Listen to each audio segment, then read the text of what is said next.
समस्त प्रिय भाई और बहन मान प्रभु जीशु ख्रीष्ट नाम प्रेज द लॉर्ड। आजिर वाक्य माथ्यू वाक्य 8 अध्याय 1 वचन।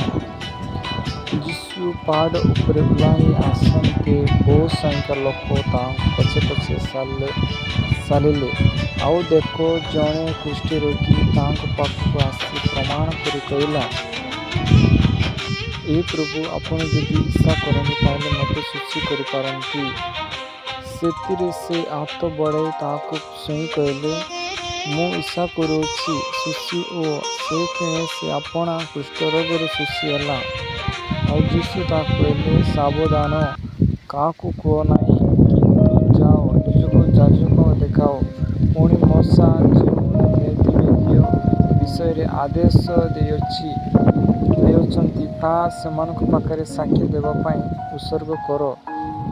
जीशु कफरनाउम नगर में प्रवेश करते जड़े सत सेनापति तांको पाखक आसी विनती करी कहले, ए प्रभु मोर दास पक्षाघात रोगरे अतिशय यंत्रणा पाई गृहरे शय्यागत होइछि। से तांको कहले, मु जाई ताकू सुस्थ करिबी। किंतु सत सेनापति उत्तर देले, प्रभु आपण जे मो घरे पाद पकाइबे एपरि योग्य नुहे, किंतु केवल गोटे आज्ञा करंतु, मोर दास सुस्थ हेबो। कारण मु पराधीन मनुष्य हेले सुद्धा मोर अधीन सैन्यमाने अछंती। मु जणको जाओ कहले से जाए, अन्यको आस कहले से आसे, मोर दासको या कर कहले से करे। जीशु या शुणी समर्पित होई पसरे आसुथिबा लोकଙ୍କୁ कहले, मु तुमको सत्य कहुछि, इस्राएल मध्य काहारिटारे एडे बड़ विश्वास पाई नाही।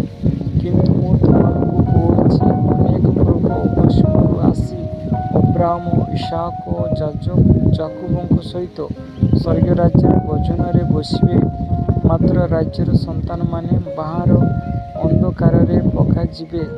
सेठारे रोदन और दंतर किड़िमिड़ी हेबे।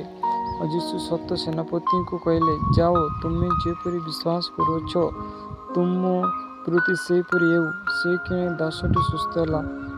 पर जीशु पितरଙ୍କ घरକୁ आसी ताहाଙ୍କୁ शाशुଙ୍କୁ ज्वରରେ शय्यागत थिबा देखिले। सेतिरे से ताहाଙ୍କୁ हस्त स्पर्श कले, आउ ताहाଙ୍କୁ ज्वर छाड़ीगला। पुणी से उठी ताहाଙ୍କୁ सेवा करबाक लागिले। संध्या हुअन्ते लोकमाने अनेक भूतग्रस्त लोकଙ୍କୁ ताहाଙ୍କ निकटକୁ आनिले। सेतिरे से कथा मात्रके भूतगुड़ाक छड़ाइले एवं समस्त पीड़ित लोकमानଙ୍କୁ सुस्थ कले। जेपरि जेसाया बाबादीଙ୍କ द्वारा उक्त ही वाक्य सफल हुए, निजे आमମାନଙ୍କ दुर्बलता सबु ग्रहण कले और भीति सबु बहन कले। जीशु आपणक चारिआडे लोक समूह देखि आर पारिबाकू जिबा पाई आज्ञा देले। पुणी जणे स्त्राई तांकू निकटक आसी कहले, ए गुरु, आपण जेकोसी स्थानକୁ जिबे मु आपणक अनुगमन करिबी। सेतिरे जीशु ताहां कहले, ककी सियाड़ीर घात अछि, आकाश पक्षीर बसा अछि, मात्र मनुष्यपुत्र मुंड पुंजिबार स्थान नाही।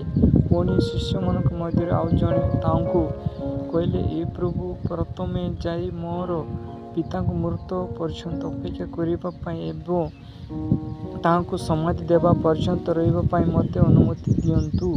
କିନ୍ତୁ ଯୀଶୁ ତାଙ୍କୁ କହିଲେ, ମୋର ଅନୁଗମନ କର, ମୃତମାନଙ୍କୁ ଆପଣା ମୃତ ଲୋକଙ୍କୁ ସମାଧି ଦେବା ପାଇଁ ଛାଡ଼ି ଦିଅ। ସେ ନୌକାରେ ଚଢ଼ନ୍ତେ ତାହାଙ୍କ ଶିଷ୍ୟମାନେ ତାଙ୍କ ପଛେ ପଛେ ଗଲେ। ପୁଣି ଦେଖ, ସମୁଦ୍ର ଏପରି ପ୍ରବଳ ଝଡ଼ ହେଲା ଯେ ତରଙ୍ଗରେ ନୌକାଟି ଆଚ୍ଛାଦିତ ହେବାକୁ ଲାଗିଲା। ମାତ୍ର ସେ ଶୋଇଥିଲା।